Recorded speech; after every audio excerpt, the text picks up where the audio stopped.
கர்த்தருடைய நாமம் மகிமைப்படுவதாக. உபத்திரவங்கள்.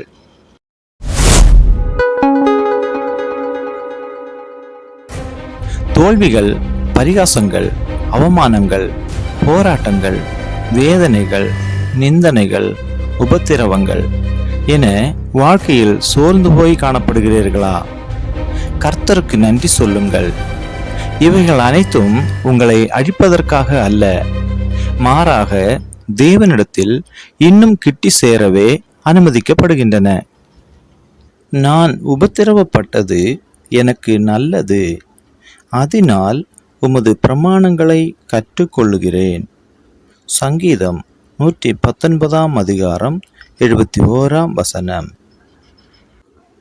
அது மாத்திரமல்ல, உபத்திரவம் பொறுமையையும், பொறுமை பரீட்சையையும், பரீட்சை நம்பிக்கையையும் உண்டாக்குகிறதென்று நாங்கள் அறிந்து உபத்திரவங்களிலேயும் மேன்மை பாராட்டுகிறோம்.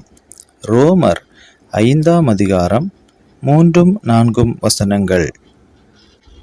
எனவே இன்னும் அதிகமாய் இயேசுவிடம் கிட்டி சேர்வோம், அதிகமாய் ஜெபிப்போம், வசனத்தில் உறுதியாய் நின்று விசுவாசத்தில் பலப்படுவோம்.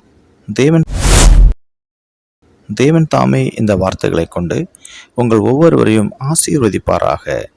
கர்த்தருக்கே மகிமை உண்டாவதாக. ஆமேன்.